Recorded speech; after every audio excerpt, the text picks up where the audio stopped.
À la une, Albanie et Monténégro, un front commun face à l'afflux de réfugiés à la frontière entre l'Albanie et le Monténégro, à Shkodra, le 6 juin 2018. Reuters, Florian Goga. Entre Albanie et Monténégro, c'est la lune de miel. Les gouvernements des deux pays ont tenu une première session commune mardi, l'occasion de signer une douzaine d'accords bilatéraux. Mais surtout d'essayer de s'entendre au sujet des réfugiés qui sont toujours plus nombreux à traverser l'Albanie et le Monténégro.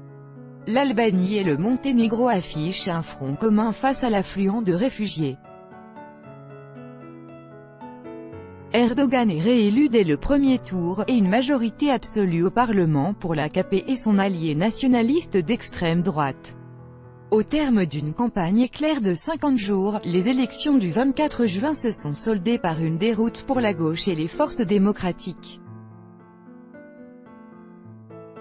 Entre nationalisme et fuite en avant militariste, quelles seront les dynamiques politiques des prochains mois en Turquie?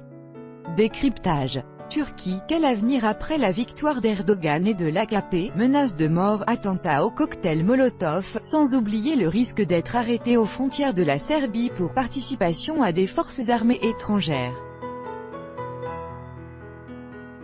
Les 103 Serbes engagés dans les forces de sécurité du Kosovo, FSK, sont dans une fort désagréable position, entre le marteau et l'enclume.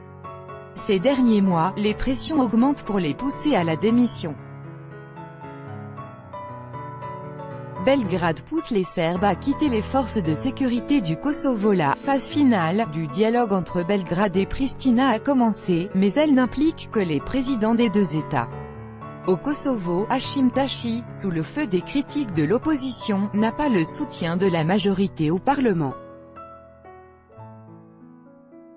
Dialogue Kosovo-Serbie. Hashim Thaçi fait cavalier seul. La Macédoine sera invitée à rejoindre l'OTAN lors du prochain sommet qui se tiendra les 11 et 12 juillet à Bruxelles.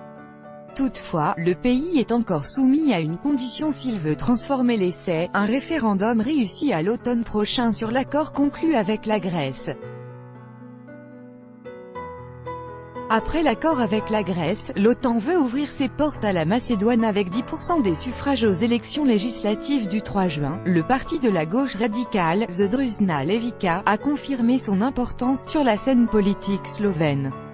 Pour son principal dirigeant, Luka Mesek, il est possible de mener une politique sociale pour tous, tout en restant dans le cadre de l'Union européenne.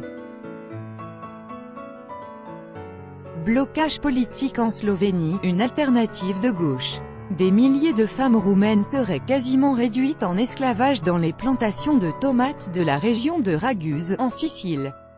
Le Parlement européen a été saisi par plusieurs députés qui demandent l'intervention de l'UE, mais le travail au noir fait les affaires de la mafia.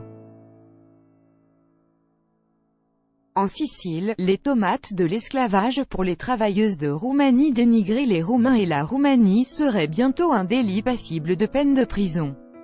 Sur le modèle de la loi contre l'antisémitisme, les députés roumains, de gauche comme de droite, de la majorité comme de l'opposition, veulent une loi contre l'anti-roumanisme, dans un pays encore traumatisé par la une de Charlie Hebdo sur Simona Halep. Roumanie, les députés veulent une loi contre l'anti-roumanisme. La saison commence à Ulcinj, sur la côte monténégrine. Et des odeurs nauséabondes s'échappent des égouts, les déchets s'entassent sur les plages, à Valdanos ou dans l'estuaire de la Bojana.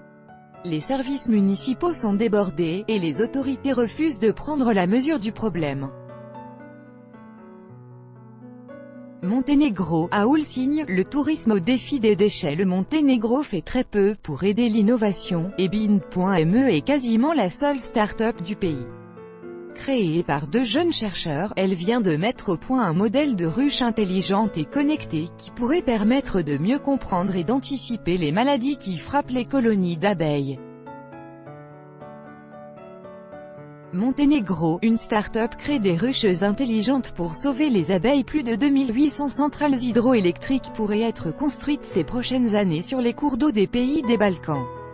Une véritable catastrophe écologique, alors que les écosystèmes aquatiques de la région sont parmi les plus riches d'Europe. Une étude menée dans le cadre du programme Save the Blue Heart of Europe tire la sonnette d'alarme. Les rivières de Balkans au risque des barrages, alertez les poissons. Le Bezisten sommeille depuis des années au cœur de la Karsia, le vieux bazar ottoman de Skopje. Les échoppes sont presque toutes fermées, mais cet ancien marché couvert, édifié au XVe siècle, pourrait renaître en devenant un quartier d'artistes. Macédoine, le Bezisten du vieux bazar de Skopje attend sa renaissance juin 1968, à Belgrade, Zagreb, Sarajevo, Ljubljana, l'été yougoslave est bousculé par des mouvements de contestation étudiants. Alors que l'État s'est lancé dans d'importantes réformes économiques et sociales, la jeunesse sort dans la rue pour réclamer un socialisme plus authentique, contre les apparatchiks et la bourgeoisie rouge. Mais les intérêts des uns ne sont pas ceux des autres et, bien vite, les manifestations furent étouffées par le parti. Entretien. 1968 en Yougoslavie, la contestation étudiante et le crépuscule du socialisme.